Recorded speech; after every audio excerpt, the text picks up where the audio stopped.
What's up, Tailgaters? You're in the booth with Tailgate Nate today, and welcome to Conference Championship Game Predictions. I was waiting for the new college football playoff rankings to come out so I could have updated rankings on the graphics for all you fine people, but we are going to be breaking down every single one of the 9 conference championship games that are happening this weekend. I'm going to start tonight in pretty quick succession here, uploading the 3 videos uploading the 3 games that are going to be happening on Friday, and probably none more anticipated than this one right here. And what honestly could be one of the best conference championship games of the weekend. The Old Trapper Mountain West Championship is going to be a rematch of not only last year's Mountain West Championship game, but a really good game that we saw back on October 25th. It's the Boise State Broncos and the UNLV Rebels, and this game, especially for Boise State, possibly even UNLV, will possibly decide who is the Group of 5 representative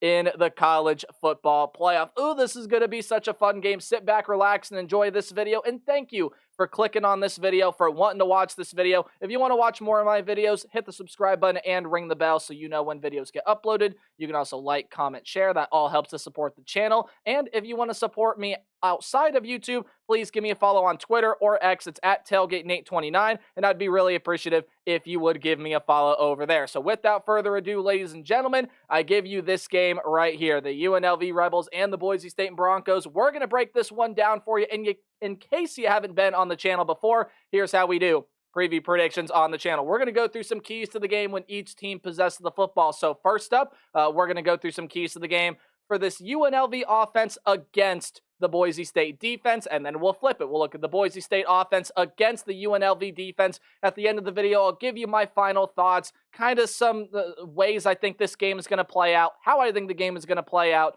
and then obviously a predicted winner and a score prediction for who comes away the Mountain West Conference champion, and ultimately, more likely than not, who gets the spot in the college football playoff. Everything is on the line in Boise. Let's go ahead and dive on into it. First up, I want to talk about the previous matchup just a little bit. 29-24. That was the Boise State win over UNLV all the way back on October 25th. A touchdown was scored by Boise State, scored by Ashton Genty on 4th down with 12 minutes and 38 seconds left. UNLV ended up having to punt the football away after an 8-play, 4.5-minute drive. And then Boise State, phenomenal job of running out the clock. They ran out the final 8 minutes of this game.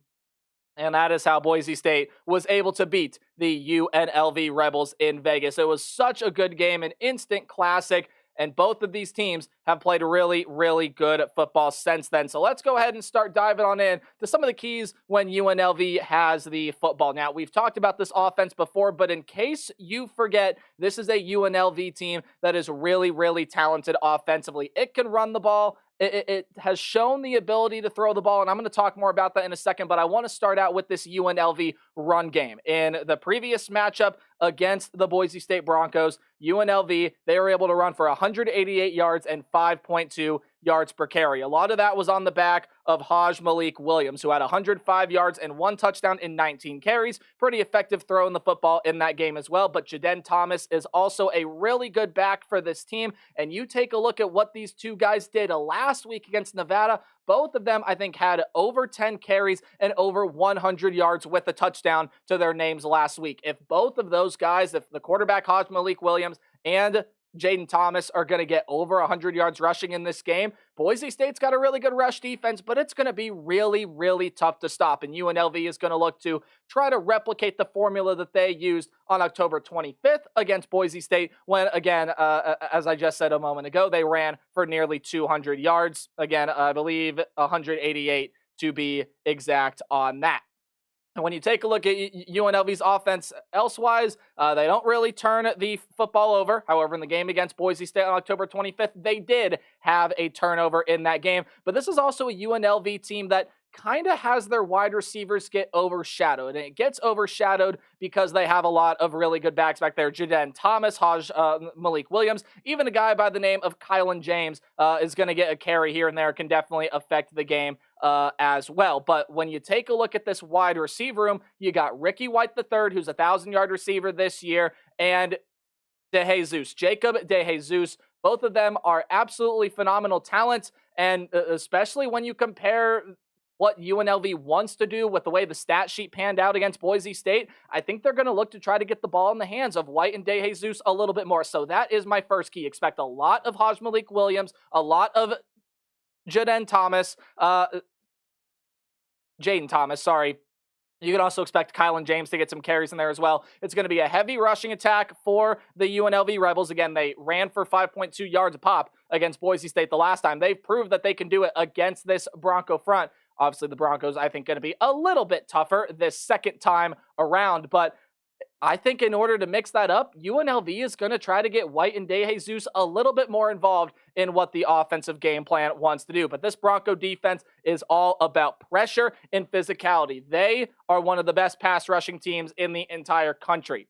45 sacks is what Boise State has this year. And you take a look back in that previous matchup in Las Vegas, they got home for 6 sacks and 9 tackles for loss in that game against UNLV. Part of the big reason why that drive that UNLV had towards the end of the game stalled out, Boise State was just able to get a whole ton of pressure, and they have to do it here. The UNLV offensive front has been a little shaky. This is the team that runs the ball a whole lot more than they pass it, and Haj Malik Williams has still been sacked 24 times this year. Obviously not all Haj Malik Williams because you had the Matthew Sluka thing, but UNLV's offensive front is a little bit suspect. And when you take a look at this Boise State defense, I mean, the secondary is where it is very vulnerable. They're all about pressure. They're all about physicality. They want to get in the backfield and slow you down that way. But much like I just said, UNLV is going to look to establish running the football because it's their offensive identity and it's what they do. But in order to give them a little bit of an edge this time around when they play Boise State, an edge that they maybe necessarily didn't have when they played Boise State the last time, well, it's an edge they had they just didn't utilize.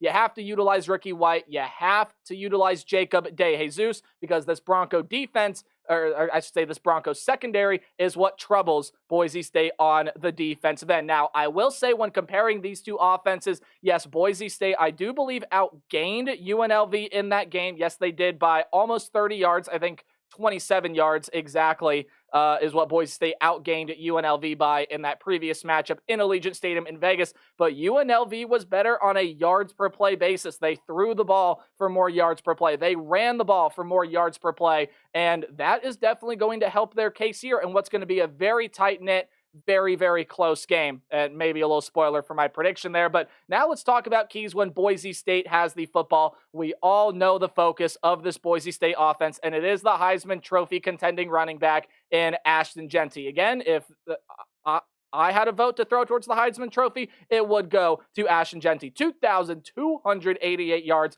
28 touchdowns, and 7.3 yards per carry this year. Absolutely insane numbers. But what is really impressive about this Boise State offense is, yes, Ashton Jeanty is phenomenal. Maddox Madsen has played a really good quarterback position for them this year. He's completing over 60% of his throws, 2,500 yards or higher, 21 touchdowns and 3 picks. He's only been sacked 9 times. This is the offensive line that's been able to give him some really good protection, open up some great holes for Jeanty. For as good as Jeanty is, you have to give the offensive line some credit there as well because they are making a whole lot of plays for Ashton Jeanty to be able to run the football as effectively as he is. This is the Boise State offense that when it is clicking on all cylinders, it is a well-oiled machine. You take a look at some of the games that Boise State has played recently, though, they maybe weren't the best well-oiled machine against Wyoming. Definitely not so against Nevada. Struggled at times against San Jose State and Oregon State, but in those latter 2 games that I just mentioned, they did find their rhythm. You go back to that game that got played on October 25th.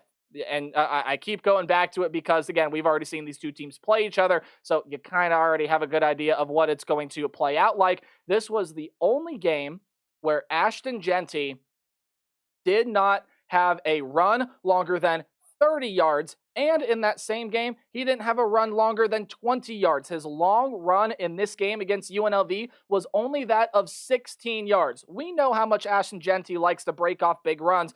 The way that UNLV was able to limit him was absolutely outstanding, and that has to be the case here in this one. Again, Jeanty's lowest yards per carry, I believe his lowest yardage total came in this game in Vegas. But Maddox Madsen, as I said, has been able to pick up the slack when Ashton Jeanty isn't really going. You have seen at times this year, Ashton Jeanty just doesn't at times down the back half of the season. There are times where Ashton Jeanty just doesn't look as dynamic as he usually does. And by usually, just go ahead and take a look at what he has done for the most part this season. There are times down the stretch this year where Ashton Jeanty has not looked like himself, especially that Wyoming game. He only carried the football 19 times. But you take a look at that UNLV game. He was held to a season low 128 yards. I already said that. Season low 3.9 yards per carry. Already said that. And 1 touchdown. You compare his back half numbers with his front half numbers, and they just simply aren't as good. And that is where Maddox Madsen provides the X factor.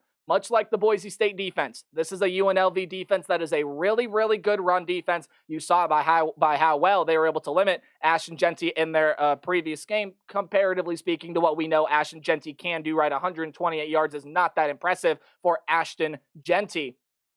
But this is a UNLV secondary that is absolutely the weak point of this defense, which is why Maddox Madsen picking up the slack and playing as good a football as he is, that is very, very important for this contest. And again, much like the Bronco defense, UNLV is all about pressure, but more so than the Bronco defense, UNLV loves to force those turnovers. They were not able to get Boise State to turn the football over in that matchup on October 25th. It'll be crucial that they need some takeaways this time because you got to get the ball out of the hands of Ashton Jeanty. You got to get the ball out of the hands of Maddox Madsen, and you got to allow this offense that was able to move the ball pretty effectively against Boise State in their last matchup to take control, to take the field, and to be able to work that clock a little bit, right? Both of these offenses are run-first teams, but Boise State might have a little bit more of an advantage when it comes to attacking the other team's secondary. I think UNLV has the better weapons. I think Ricky White and Jacob DeJesus are a little bit better, especially that of Ricky White, are a little bit better than what Boise State may be able to provide, but Cam Camper's been really good. Lauder's been a solid tight end, and then kind of a wide receiver by committee room once you get behind Caples there as well. Cam Camper versus Ricky White, when you compare those two, I'd take Ricky White. When you compare Caples to that of DeJesus, and that's a tough one, but I'd probably lean towards DeJesus in that one as well. So for UNLV to be able to do this, you got to get the ball in the hands of White and DeJesus. You got to be able to force Boise State into some turnovers, and it's not going to come when Ashton Jeanty is running the football. He's only fumbled twice this season. You need Ashton Jeanty to, A, be limited, which is exactly what UNLV was able to do in the previous matchup, but B, you got to be able to force Maddox Madsen to make some throws that he doesn't necessarily want to make and make Maddox Madsen win this game for Boise State. That is a big key for UNLV here. You see the line, you see the time, you see the date. You better be tuning into this one because everything, a college football playoff spot, glory in the Mountain West, it is all on the line.